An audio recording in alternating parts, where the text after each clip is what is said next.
इतकी काय एक धुमशान चालू आहे, हे चॅनलवाल्यांची दाखवण्याची हिंमत नाही, कारण यांचे सगळे मालक तिकडे कदाचित त्यांच्यावरती दबाव असेल, काही चॅनल दाखवत असतील.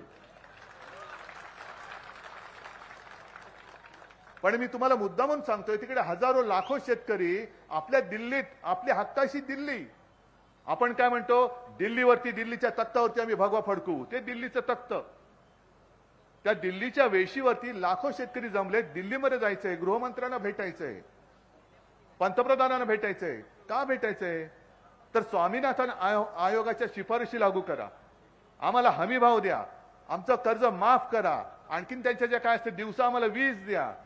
या सगळ्या मागण्या घेऊन शेतकरी दिल्लीत जात आहेत. आपल्या हक्काच्या, ज्यांच्या मतावरती मोदीजी तुम्ही पंतप्रधान झालात, ज्यांची मतं मागायला तुम्ही मेरे प्यारे देशवासी म्हणून त्यांच्या राज्यात जाता, कधी कधी शेतकऱ्याच्या घरात येतात, मग त्यांच्याबरोबर जेवतात, पण तो शेतकरी तो तुमच्या घरात आलेला तुम्हाला नाही चालत.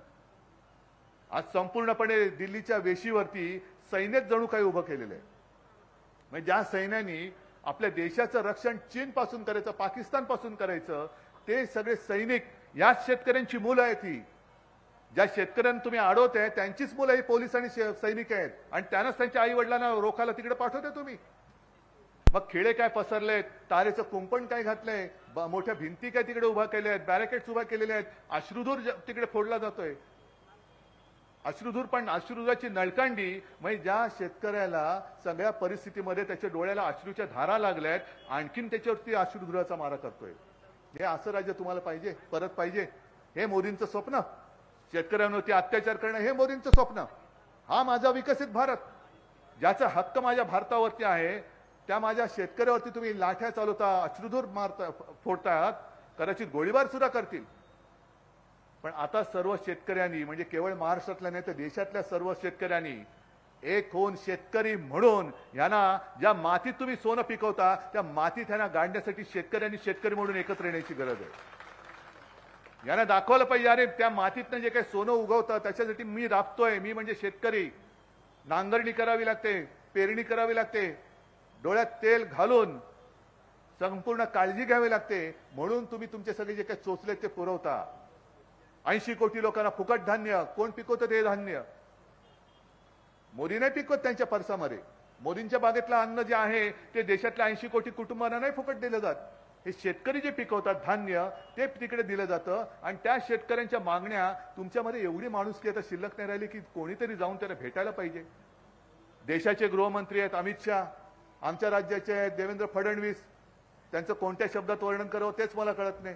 कारण फडतूस बोलून झालं, कलंक बोलून झालं, काय नालायक बोलून झालं, काय फरकच पडत नाही, काहीच फरक पडत नाही.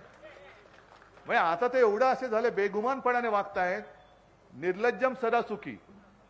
बरं, आता ज्या अशोक चव्हाणांवरती आरोप केले त्यांच्याच मांडीला लावून त्यांचं स्वागत करतायत. मी मगाच्या सभेत बोललो की त्यांची परिस्थिती आता मला नाही आबरू, मी कशाला घाबरू अशी झालेली आहे. मला आबरूच नाही, मी कशाला घाबरू? तुम्हाला कोण तुम्ही? अरे मी असाच आहे. तुम्ही काय बोलाल? आणखीन बोलून बोला, मला काही फरक पडत नाही. एवढा निर्लज्ज असतो तोच सदा सुखी असतो. काही मुख्यमंत्र्याचा पाव उपमुख्यमंत्री केला तरी आनंदात आहे. आणि नितीन गडकरी जी बोललेत की इकडे जो निष्ठेने काम करतो त्याला महत्व नाहीये, हे खरं आहे. हे आता कळेल. यांना अशोक चव्हाण जेव्हा राज्यसभेवरती पाठवतील, एक तर मिंद्याला डोक्यावरती बसवलं मुख्यमंत्री, ज्या अजित पवारांवरती 70,000 कोटींच्या सिंचन घोटाळ्याचा आरोप स्वतः मोदींनी केला होता, ज्या अशोकरावांवरती आदर्श म्हणजे ज्या शहीद झालेले आहेत त्यांच्या कुटुंबियांचा अपमान करणारा म्हणून ज्यांनी वर्णन केलं होतं, त्या अशोकरावांचा तुम्ही प्रवेश घेतलेला आहे. या अशा सगळ्यांना डोक्यावरती बसवल्यानंतर खरंच आहे, जे भारतीय जनता पक्षाचे कडवट कार्यकर्ते आहेत, निष्ठावंत कार्यकर्ते आहेत, त्यांना हा धक्का आहे. अरे मी कोणासाठी काम करतोय? हे असे उपरे घेणे म्हणजे पक्षाची वाढ नाहीये, पक्षाला आलेली सूज आहे. ही सुजलंय, भाजप सुजलाय, सत्तेच्या मस्तीने सुजलाय. ही मस्ती तुम्हाला उतरावी लागणार आहे. आणि म्हणून मी जे काय संवाद दौरा करतोय की तुम्ही माझे कुटुंबीय आहात, माझ्या कुटुंबाला मला सावध करायला पाहिजे की अरे बाबांनो बघा, उद्या कदाचित काय आता मोदीजी वारंवार महाराष्ट्रामध्ये येत आहेत. अगदी या 19 तारखेला सुद्धा शिवनेरीला येणार असं कळलंय. आणि नुसतं शिवनेरीला नाही तर आपण मुंबईमध्ये आल्यानंतर आपल्याला कळेल की जो एक कोस्टल रोड आपण करतोय होय, ते माझं स्वप्न होतं. मुंबई महापालिकेच्या पैशाने तो करते आहे, अर्धवट आहे अजून, पण